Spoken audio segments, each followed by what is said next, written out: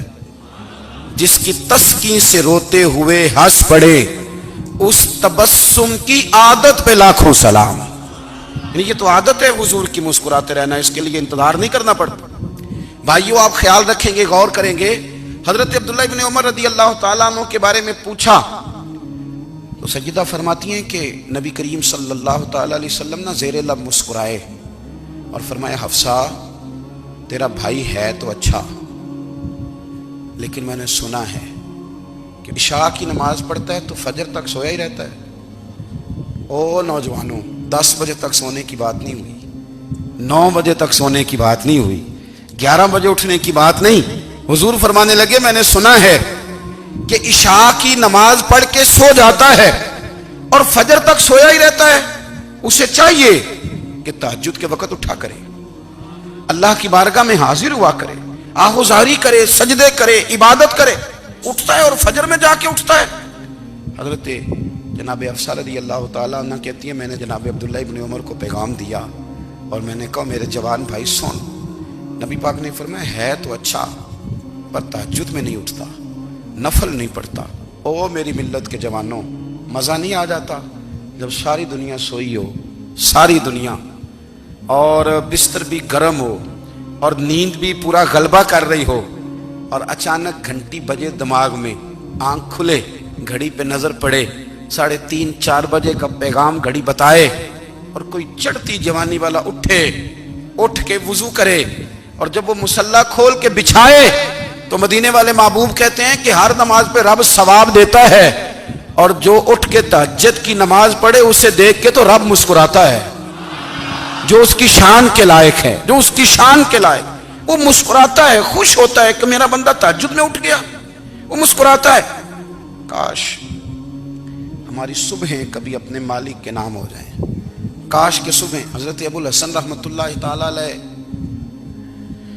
حضرت معاذ ابن جبل رضی اللہ تعالیٰ عنہ کے پاس بیٹھا کرتے تھے، فرماتے ہیں ان سے جو پیار بڑھا تو پھر میرا مصلی سے بھی بڑھ گیا۔ تابعی ہیں، فرماتے ہیں صحابی رسول سے محبت ہوئی تو ذکر سے بھی ہو گئی، پھر درود شریف سے بھی ہو گئی، محبت ان سے بڑھی تو پھر اللہ نے مسجد کا پیار بھی بڑھا دیا۔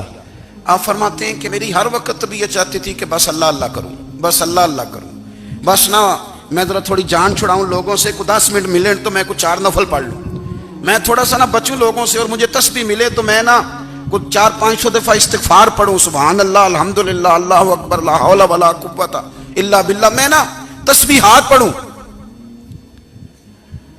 فرماتے ہیں کہ بچے تھے گھر میں 6-7، غربت تھی، کام ملتا کوئی نہیں تھا، اور میں کام چور نہیں تھا، کام ڈھونڈتا تھا، پر اللہ کی قدرت کے کام نہیں ملتا تھا۔ فرماتے ہیں کہ میں نے ایک دن اپنی اہلیہ سے کہا کہ آج میں پھر جاتا ہوں کام ڈھونڈنے، تو میری بیوی بڑی فرما بردار تھی، پر اس دن نہ غربت کے ہاتھوں تنگ آ کے کہنے لگی آج نانا کوئی تو چیز لے کے آیا تو مجھ سے بچوں کی بھوک نہیں دیکھی جاتی، یہ سب روگاں دا روگ محمد جس دا نام غریبی، کنڈ بلا کے لنگ جاندے نہیں دوست یار قریبی، آج نہ کچھ لے کے آیا تو میں بچے لے کے میکے چلی جاؤں گی۔ شیخ فرماتے ہیں کہ میں بڑا پریشان گھر سے نکلا، پر میں نے صبح سے لے کے زور تک کام ڈھونڈا، کام ملا کوئی نہیں، تو میرے دل میں خیال آیا چلو کام نہیں ملتا تو اللہ اللہ تو کرے نا، چلو بندوں کی مزدوری نہیں ملتی تو رب کریم کی عبادت ہی کرتے ہیں۔ فرماتے ہیں کہ میں نے نا فرات کے پانی سے وضو کیا، نہر کے، شدید دھوپ تھی، ساتھ ریت تھی اور ریت تپ رہی تھی، میں نے اپنا رومال وہیں مصلی کے طور پر بچھا لیا، اور فرماتے ہیں کہ زور سے لے کر عصر تک نماز پڑھی، دھوپ بھی پورے زور پہ، پر میرے سجدے کا ذوق بھی پورے زور پہ۔ فرماتے ہیں سورج بھی چمک رہا ہے اور رب کی عبادت کا ذوق بھی پورے زور پہ، میں سجدہ کروں تو پھر میرا اٹھانے کو جی نہ چاہے۔ میرے استاد لکھا کرتے تھے، یہ ان کا شعر ہے، وہ کہا کرتے تھے مجھے سوز دے، مجھے ساز دے، اور مجھے نیم شب کا نیاز دے، دم سجدہ خود کو میں توڑ دوں، مجھے ایسا ذوق نماز دے، اور میں تیری بہار کا پھول ہوں، میں کھلا بھی ہوں تو تیرے لیے، مجھے میری شاخ سے توڑ لے، مجھے اپنی زلف کا ناز دے۔ بھائی فرماتے ہیں کہ عصر تک میں نے نفل پڑھے، دل ڈھلنے لگا، عصر کی نماز پڑھی اور میں وہاں سے چلا، اب میں جب نکلنے لگا تو دل میں خیال آیا کہ چھوٹی چھوٹی دیواریں ہیں گھر کی، بغیر کچھ لیے جاؤں گا تو بیوی دور سے دیکھے گی تو شور کرے گی کہ پھر خالی ہاتھ آ گیا ہے۔ کہتے میں نے اپنے اسی رومال میں جس پہ میں نے نماز پڑھی تھی نا، رومال میں کیا کی پنجابی جسافہ کہتے ہیں، اسی میں نا میں نے کچھ ریت بھر لی کہ وہ دور سے دیکھے گی تو سمجھے گی کچھ لے کے آیا ہے، چلو جا کے اسے بتا دوں گا کہ آج پھر مزدوری نہیں ملی۔ کہتے ہیں وہ ریت لے کر جب میں گھر میں گیا تو پہلے بیوی دروازے پہ کھڑی ہوتی تھی، پوچھتی تھی خالی ہاتھ آ گئے ہو؟ آج میں نے دیکھا تو ہے ہی کوئی نہیں۔ فرماتے ہیں میں اندر داخل ہوا، سلام لیے، کونے میں نے وہ رومال رکھ دیا اور میں نے آواز دی کہ بھلی مانس کہاں ہو؟ تو وہ کہنے لگی آپ منہ ہاتھ دھو لیں، میں روٹی لے کے آئی۔ میں نے کہا روٹی کہاں سے آ گئی؟ یہاں تو کئی دنوں کے فاقے، تو کئی دنوں کی غربت ہے، یہاں تو اس گھر میں تو فقیری ہے۔ فرماتے ہیں کہ وہ روٹی لے کے آئی اور اس وقت کی جو موجودہ نعمتیں تھیں، سمجھ لیں سلاد، اچار، ہر چیز ساتھ لائی۔ میں نے کہا کہ بچے کہاں گئے؟ کہنے لگی وہ کھانا کھا کے کھیلنے گئے، آپ کھانا کھا لیں آ جاتے ہیں۔ کھانا اس نے چن دیا۔ میں نے حیرت انگیز لہجے میں ساری نعمتیں اپنے دسترخوان پہ دیکھ کر کے بیوی سے پوچھا یہ کہاں سے آیا کھانا؟ بچوں کو تو نے کہاں سے کھانا کھلایا؟ یہ سارا کچھ کیسا ہے؟ تو کہنے لگی پتہ نہیں آج آپ کس کریم کی مزدوری کرنے چلے گئے تھے، پتہ نہیں کس کریم کی، میرے گھر میں تو اتنی نعمتیں آئی ہیں کہ مجھ سے سنبھالی نہیں جا رہی، اتنا اناج ہے، اتنا گندم ہے، کس کریم کے دروازے آج چلے گئے تھے؟ یہ کہتے کہتے وہ اٹھی اور اٹھ کر کے کہنے لگی پہلے بڑا کچھ آیا تھا، اب کیا لے آئے ہو؟ اور جا کر کے نا اس نے وہ ریت والا رومال کھولا، کہنے لگے میں تو لے کے آیا تھا ریت، تو میرے رب نے اسے بھی سونے اور ہیرے بنا دیا تھا۔ جب آپ کی توجہ اللہ کی جانب، میرے نبی پاک صلی اللہ تعالی علیہ وسلم نے فرمایا ہر چیز اپنے رب سے مانگ، ہر چیز مانگ، ہر چیز مانگ۔ یا رسول اللہ کیا کچھ؟ میرے محبوب نے فرمایا تیرے گھر میں نمک بھی ختم ہو جائے تو وہ بھی اپنے رب سے مانگا کر، تو مانگنا وہ تجھے دے گا، تو اس کی بارگاہ میں کشکول طلب دراز تو کرنا۔ اور ترمذی شریف میں عجیب لفظ ہیں، رسول کائنات نے فرمایا، رب کریم فرماتا ہے جب میرا بندہ ہاتھ اٹھاتا ہے نا تو مجھے حیا آتی ہے کہ میں خالی کیسے لوٹا دوں اس کے۔ اتنے بڑے بادشاہ کی بارگاہ میں، او بھائی لوگوں سے عزتیں تلاش کرتے ہو تو وہ کیا تمہیں عزت دیں گے؟ وہ تو کل اچھا کہتے ہیں پرسوں برا کہنے لگ جاتے ہیں۔ لوگوں کے سامنے گڈ بک میں آنا چاہو گے تو وہ تو سویرے تمہارے بارے میں کچھ کہیں گے، شام کچھ اور کہیں گے۔ اپنی روحانی زندگی آباد کریں، اپنے مسلح کو وقت دیں، اور دنیا سے چھپ کر اس موبائل کو بند کر کے اور اپنے آپ سے بھی چھپ کے اور تنہا ہو کے چھپا کے سارا کچھ اپنے آنسو اپنے رب کی بارگاہ میں پیش کریں، اس کے حضور حاضری دیں۔ سنو نا ترمذی کی حدیث، اور اسے یاد رکھنا، نبی پاک علیہ السلام نے فرمایا اپنے دکھ لوگوں کے سامنے نہ بیان کرنا، سیٹھوں نوابوں کو نہ بتاتے پھرنا، دنیا داروں کے سامنے جا کے نہ رونا کہ میں تکلیف میں ہوں۔ پر میں اگر دنیا داروں کو دکھ بتاؤ گے رب تمہیں کبھی غنی نہیں کرے گا، اور لوگ ہیں کہ الٹا مذاق اڑائیں گے۔ آپ کی جس سے بڑی پکی یاری ہے نا، پکی، وہ تب تک پکی ہے جب تک آپ نے 50,000 مانگا نہیں، اور جس وقت آپ نے کہہ دیا کہ میں مجبور ہوں میری مدد کر تو پھر ختم ہو گئی دوستی۔ لوگوں کے تعلقات آپ کے ساتھ تب تک ہیں جب تک آپ ان سے کوئی ضرورت وابستہ نہیں کرتے۔ کریم محبوب فرمانے لگے بندوں کے سامنے دکھ نہ بیان کرنا، اللہ تجھے کبھی غنی نہیں کرے گا۔ تو اپنے دکھ اپنے رب کو بتا، تو دعائیں مانگ، تو اس کی بارگاہ میں حاضر ہو، تو اس کے حضور عرض کر۔ فرمایا اپنے دکھ اپنے رب کو بتا، وہ جلدی کرے یا دیر سے کرے تجھے ساری دنیا سے بے نیاز کر دے گا، تجھے کسی کا محتاج نہیں رہنے دے گا۔ اپنے مسلح کو، اپنی دعاؤں، ایک بزرگ فرماتے ہیں میں نے دعا مانگنے کا طریقہ اپنی بیوی سے سیکھا۔ دعا مانگنے کا طریقہ اپنی، سیکھنے والے تو اپنے بچوں سے بھی سیکھ لیتے ہیں، سیکھنے والے تو ہر ایک سے سیکھتے ہیں۔ وہ کہتے ہیں میں نے دعا مانگنے کا سلیقہ اپنی بیوی سے سیکھا ہے۔ حضرت وہ کس طرح؟ فرمانے لگے میری بیوی نے نا مجھے کوئی کام بتایا، کچھ پیسوں کی ضرورت کے لیے کہا، تو میں نے اسے کہا کہ بھئی ابھی میرے پاس نہیں ہے، کچھ دنوں میں آتے ہیں تو میں دے دوں گا۔ عورتوں کی عادت ہوتی ہے وہ بار بار یاد کراتی ہیں، 2-4 دنوں کے بعد پھر اس نے کہا حضرت وہ میں نے کہا تھا کچھ پیسے، میں نے اسے کہا کہ ابھی میرے پاس نہیں ہے، کچھ دنوں میں ملتے ہیں تو میں تمہیں دے دوں گا۔ اس نے کچھ دنوں کے بعد پھر کہا حضور وہ میں نے کچھ پیسے کہے تھے۔ فرماتے میں نے ڈانٹ دیا، میں نے کہا کہ کیا تو روز مجھے شرمندہ کرتی ہے، کہا نا میرے پاس نہیں ہے، ہوں گے تو دے دوں گا، تو روز یاد کراتی ہے۔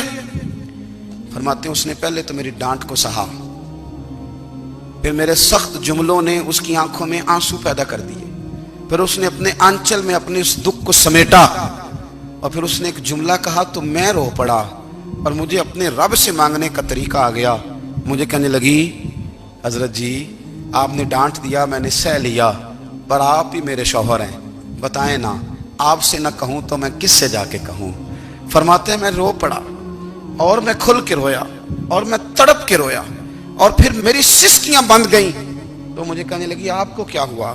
میں نے کہا مجھے بھی دعا مانگنی آ گئی ہے۔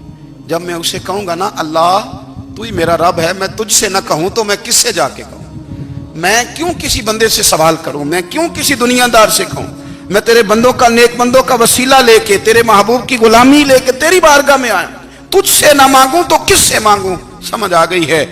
جب میں اس رنگ میں مانگوں گا تو پھر رب میرے اوپر بڑا ہی فضل فرمائے گا، وہ میرے اوپر بڑی رحمت کرے گا، وہ میرے لیے آسانیاں کرے گا۔ عزیز دوستو، ہم اس طرح کرنے لگ گئے ہیں کہ ہم نے نا اپنے تعلقات پر اعتماد کرنا شروع کر دیا ہے۔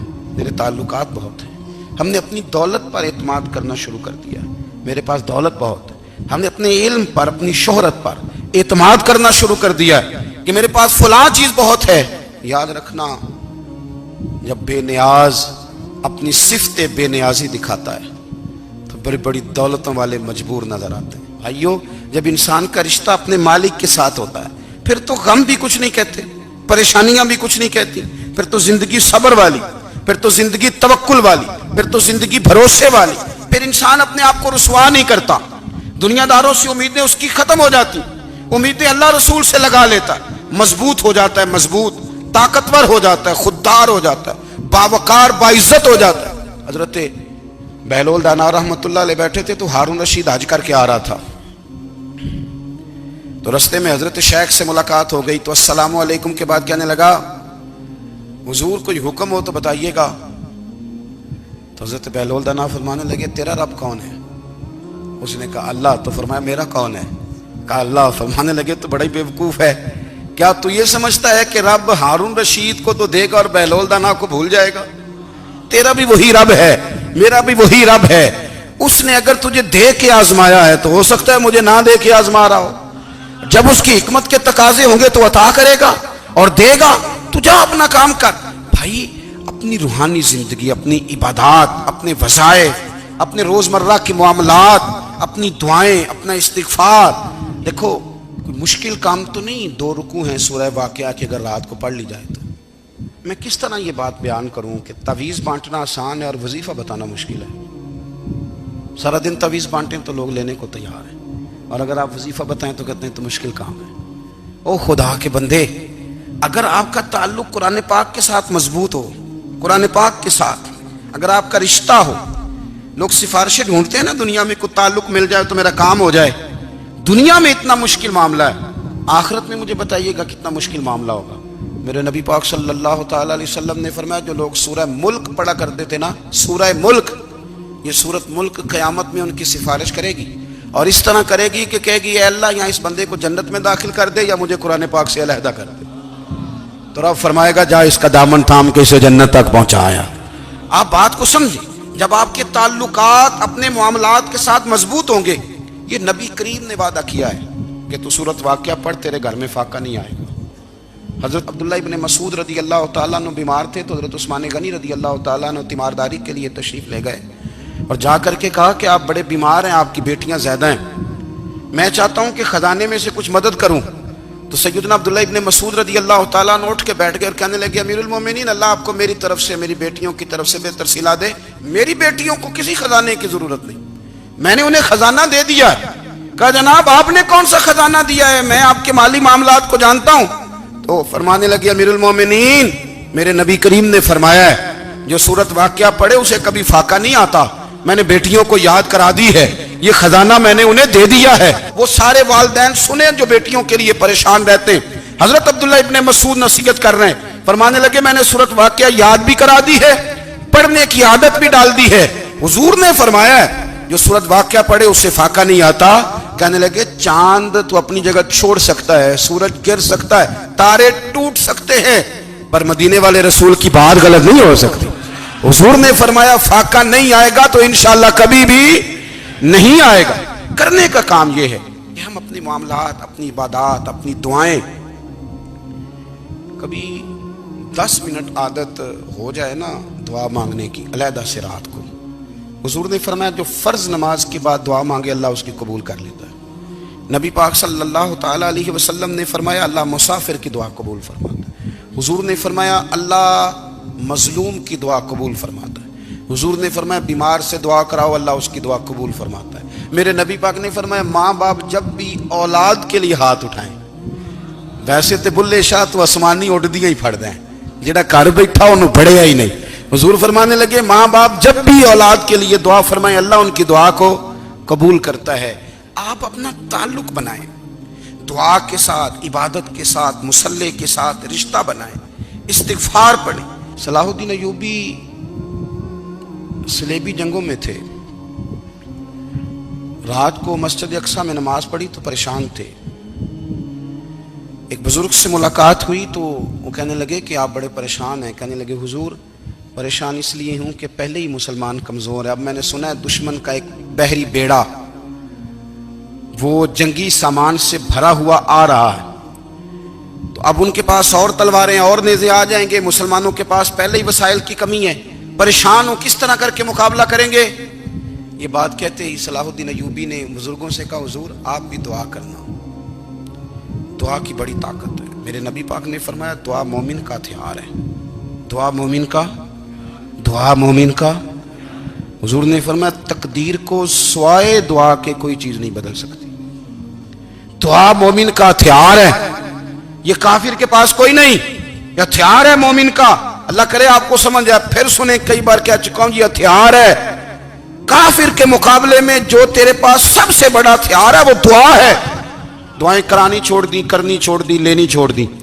حضرت سیدنا انس بن مالک رضی اللہ تعالیٰ عنہ فرمایا کرتے تھے میں نے وہ رنگ دیکھا ہے جب حضور دعا مانگتے تھے اور حضور کی مقدس آنکھوں میں آنسو بھی ساتھ ہی بہا کرتے تھے. میں نے وہ انداز دیکھا. تو صلاح الدین ایوبی بزرگ سے کہنے لگے آپ بھی دعا کیجیے، اور خود رونے لگے اور سر سجدے میں رکھ کے رونے لگے اور عشاء سے لے کر فجر تک روئے، خوب روئے. صبح وہ بزرگ آئے تو صلاح الدین ایوبی کا خوبصورت اور ہنستا ہوا چہرہ دیکھا. کہنے لگے آپ بڑے خوش ہیں، رات تو میں نے بڑے روتے ہوئے دیکھا تھا. تو کہنے لگے حضور وہ جو بحری بیڑا آ رہا تھا نا وہ پانی میں ڈوب گیا ہے، اب وہ نہیں آ رہا، ابھی خبر آئی ہے تو میں بڑا خوش ہوں. بزرگ کہنے لگے اٹھ سینے سے لگ اور سن ایک بات، وہ بحری بیڑا پانی میں نہیں ڈوبا، وہ تیرے آنسوؤں میں ڈوب گیا ہے. وہ جو تو رات رویا ہے نا رب کریم کی بارگاہ میں تو وہ ڈوب گیا ہے. بھائی اپنا مصلی کا، عبادت کا، وظائف کا، اللہ کا سلسلہ اس کو مضبوط کریں، اپنی دعاؤں کے تعلق کو مضبوط کریں. دعائیں بڑے انقلاب برپا کر دیتی ہیں. ہم تھوڑے تھوڑے نا جب سے خشک ہوئے ہیں نا، خشک، اور میری تو جماعت ہی صوفیاء کی جماعت تھی. ہم تو داتا علی اجمیری کی جماعت سے، ہم تو خواجہ اجمیری کی جماعت سے، ہم تو شیخ احمد فاروق سرہندی کی جماعت سے، ہم تو صوفیاء کی جماعت. ہماری جماعت نے بھی وہ تعلق جو ہمارے بزرگوں نے بنایا تھا. بزرگ اللہ کے قریب کیسے جاتا ہے؟ تو ہمارے یہاں نا بہت سارے لوگ کہتے ہیں جی نظر ہو گئی تو کام ہو گیا. بھائی جو بخاری مسلم میں طریقہ ہے نا اللہ کا قرب پانے کا وہ تو نفل ہے. نبی کریم علیہ الصلوۃ والسلام نے فرمایا بندہ نفلوں کے ذریعے رب کے قریب جاتا ہے اور اتنا قریب جاتا ہے کہ پھر اللہ اس کی زبان بن جاتا ہے، اللہ اس کی آنکھیں بن جاتا ہے، کان بن جاتا ہے، ہاتھ اور پیر بن جاتا ہے. تو یہ تو عبادت ہے، یہ تو اللہ کی بارگاہ کی حاضری ہے جو آپ کو اللہ کے قریب کرے گی. تو اپنے نماز کو اہمیت دے کے ادا کریں، نمازیں موبائل بند کر کے ادا کریں. لیکن نا کچھ لوگ کہتے ہیں مجھے ٹائم نہیں ملتا نماز کا. تو میں کہتا ہوں یہ آپ نے بڑی جرت کی بات کی ہے. مجھے کو میرا پیر بھائی کہہ دینا میرے پاس ٹائم نہیں آپ کو ملنے کا، تو میں کہتا ہوں آج کے بعد آنا ہی نہ. تو کیا سمجھتا ہے تو بہت بڑا آدمی ہے، تیرے پاس ٹائم نہیں ہے اور ہمیں ملنے کا ٹائم، موج کر. تو آپ نے اللہ رسول کو کہہ دیا ٹائم نہیں. اور عجیب فلسفہ ہے نا، کہا جائے نماز پڑھنے آؤ تو کہتے ہیں کپڑے ٹھیک نہیں، اور کہا جائے کہ آؤ ذرا دعوت پہ چلیں تو کہتے ہیں 1 منٹ ٹھہر میں کپڑے بدل کے آیا. نماز کے لیے کہا تو کہتا ٹھیک نہیں، دعوت کے لیے کہا تو کہتا میں ذرا تیاری کر لوں، یوں جانا مناسب نہیں.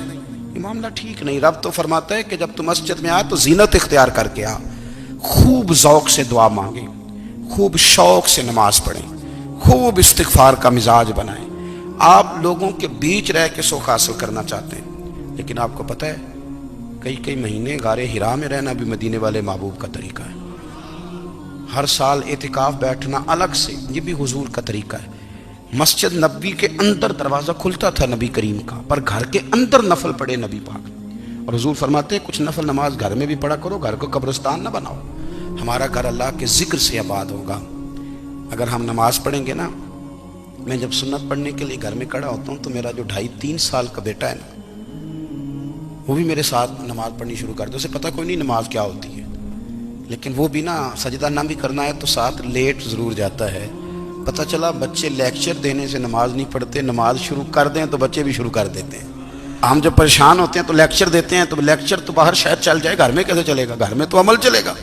تو میرے عزیز، آج کے اس روحانی اجتماع میں ہمارے دوستوں نے جو محنت کی، ہم نے بار بار اپنی نیت سے پوچھا، خدا ہمیں معاف کرے اگر کوئی ذاتی شہرت ہے، کوئی ہمارے ذاتی مفادات ہیں، رب ہمیں ہدایت دے۔ ہماری یہ خواہش تھی کہ روحانی اجتماع ہمیں تھوڑا سا اللہ اور اس کے رسول کے جانب مائل کرے، کچھ ہمارا رشتہ مصلی کے ساتھ مضبوط کرے۔